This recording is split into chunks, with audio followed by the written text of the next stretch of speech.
నా పేరు దూల్య. ఏం చేస్తుంటావు? వ్యవసాయం. వ్యవసాయం. ఏ ఊరే? పర్సాపల్లి. నర్సాపల్లి మండల్ అరవపల్లి జాజిరెడ్డిగూడెం. జాజిరెడ్డిగూడెం తుంగతుర్తి కాన్స్టిట్యున్సీ. నీ చెప్పు ఎట్టుంది మీ కాంగ్రెస్ ప్రభుత్వం? మా కాంగ్రెస్ ప్రభుత్వం ప్రజలు తగలబడి మీరే కదా ఎన్నుకున్నది. ఎందుకు తగలబడి అనవసరం ఏదో సరే మార్పు. ఇప్పుడు కేసీఆర్ ఈ విధంగా చేసిండు, వచ్చే ప్రభుత్వం ఇంకా ఏ విధంగా చేస్తుంది అని ఆయన ఆలోచనతోటి ప్రభుత్వం కొంత మార్పు జరిగింది. జరిగితే అంతకంటే కేసీఆర్ దాంట్లో పావుల వంతు కూడా చేయలేదు.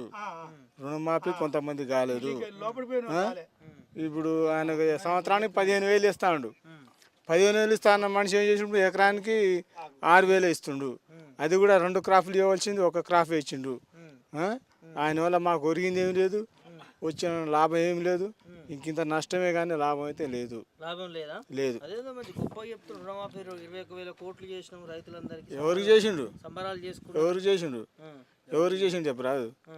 అసెంబ్లీలో కూడా చర్చ జరిగింది. నేను ఊరు పోయి చూపిస్తా అంటాడు. ఆయన ఏముంది, పేగులు తీసి మెడకేసుకుంటా, గుడ్లు తీసి గోళ్ళు ఆడుకుంటా, అట్లాంటి మాటలు మాట్లాడటానికే పనికొస్తాడు రేవంత్ రెడ్డి. దేనికి పనికిరాడు. వానంత వేస్ట్గా లేడు. ముఖ్యమంత్రి కదా అట్లా. ముఖ్యమంత్రి నేర్పిండు మాకు పాఠాలు. ముఖ్యమంత్రి నేర్పిండు. ఇప్పుడు తోటి ముఖ్యమంత్రికి ముఖ్యమంత్రి అంటే రాష్ట్రానికి ఒక తండ్రి లాంటోడు కాదంట్లే.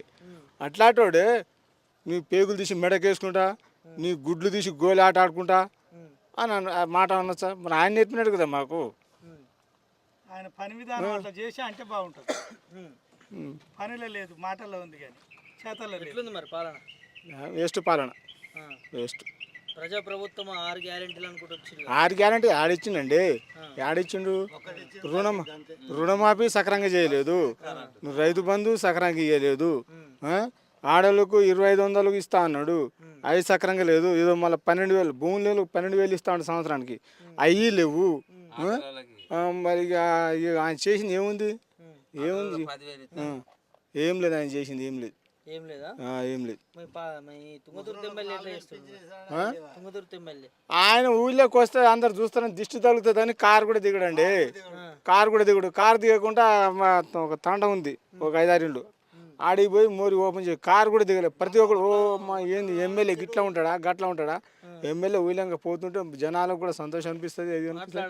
మాట్లాడాలి, సమస్యలు అడగాలి, తెలుసుకుంటూ పోవాలి. కానీ ఈయన కారు దిగకుండా పోతున్నాడు. మన దాకా ఏ కార్లో పోయాడు, కానీ ఇప్పుడు మాత్రం కాలు కూడా కింద పెడుతున్నాడు. ఓట్లాడితే మా ఊళ్ళోకి రాలే ఆయన. రాలే. ఎట్లుంటారు ఓట్లాడేటప్పుడు? ఓట్లాడితే దండం పెడతారు, దశకం పెడతారు, అన్ని పెడతారు.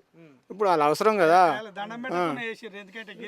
గెలిపించాలని వేసిరు. కానీ సరే వాళ్ళు అవసరం కాబట్టి దండం పెట్టి అది చేస్తాం, ఇది చేస్తాం, మేము ఏదో పొడుస్తాం, అది చేస్తాం అని వచ్చిర్రు, గెలిచిర్రు. ఇప్పుడు ఏముంది, తెడ్డు చూపిస్తుర్రు.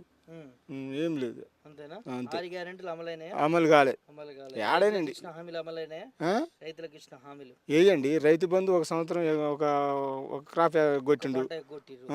ఇప్పుడు అవి కూడా సగం మందికే వచ్చినాయి. రైతు బంధు అవి మన రుణమాఫీ అది సగం మందికే వచ్చినాయి. ఆయన చేసింది ఏది పూర్తి చేసిండు? 2,500 ఇస్తాడు. 2,500 ఆడిపోయినాయి. అవి మళ్ళీ 12,000 ఇస్తా అన్నాడు భూములు లేనులకు. అవి పాతార లోకంలో పోయినాయి. ఆయన ఇచ్చింది ఏంటంటే ఒక బస్సు ఫ్రీ. అది ఆడవాళ్ళు జుట్లు మొగోళ్ళకి ఇడిపించి మొగోడు కొట్టినాకో పోయి బస్సు ఎక్కి కథం ఫరారు. అటే పోతుంది. జుట్లు పట్టుకొని కొట్టుకుంటారు. దానికోసం ఆయన ఇచ్చింది. ఆయనకి 6 గ్యారెంట్లు ఉన్నాయండి. 6 గ్యారెంట్లు.